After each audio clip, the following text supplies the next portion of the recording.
சின்ன சென்னையிலேருந்து ரிட்டன் வர்றதுக்கு 8:30 ஆயிடுச்சு. அதனாலவே நேற்று ஸ்கூலுக்கு அமுச்சு விட முடியல. அது மட்டும் இல்லாமல் ரொம்ப கோல்டாக இருந்துச்சு. சரி, நாங்கள் எங்களுக்கு ஒரு சின்ன வேலையை கேரளா போக வேண்டியது இருக்குது, நாங்கள் 2 பேரும் போயிட்டு வரோன்னு சொன்னதுக்கு, இல்லை நான் தனியாக இருக்க மாட்டேன், நானும் வரேன்ட்டு எங்கள் கூடயே வந்தாச்சு. சென்னைக்கு போகும்போதும் வரும்போதும் பஸ்ஸில் போகிறதுனால கார் வேண்டாமல் ஒரு மாதிரியாக இருக்குது, நம்ம 2 வீலர் எடுத்துக்கலான்னு சொன்னாங்க. இவரும் அதை கேட்டுட்டு ஓகே 2 வீலர்லேயே போய்க்கலான்னு சொன்னாங்க.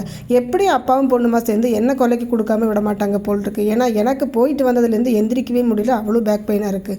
11:30 ஆயிடுச்சு. நம்மளோட குலதெய்வம் கோயிலில் ரீச் ஆகிறதுக்கு. அங்கே போகிறதுக்கு முன்னாடி பூஜை ஸ்டார்ட் ஆயிடுச்சு. நாங்கள் போய் சாமியெல்லாம் கும்பிட்டு பிரசாதம் எல்லாம் சாப்பிட்டதுக்கப்புறம் எங்களுக்கு 3 மணி வரைக்கும் கொஞ்சம் அங்கே வில்லேஜ் ஆஃபீஸில் வேலை இருந்துச்சு. அதெல்லாம் முடிச்சதுக்கப்புறம் நாங்கள் நேராக ரிட்டன் கோயம்புத்தூர் கிளம்பியாச்சு.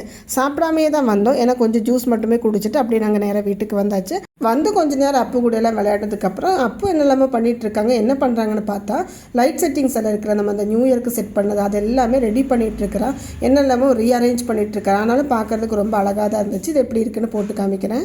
அப்போட இந்த வேலையெல்லாம் முடிச்சுட்டு கரெக்டாக 6:30 டியூஷன் கிளம்பியாச்சு. இந்த வீடியோ இவ்வளோ தாங்க. இந்த வீடியோ உங்களுக்கு பிடிச்சிருந்தா மறக்காமல் சப்ஸ்கிரைப் பண்ணுங்கள். ஓகேங்க, பை. Next video.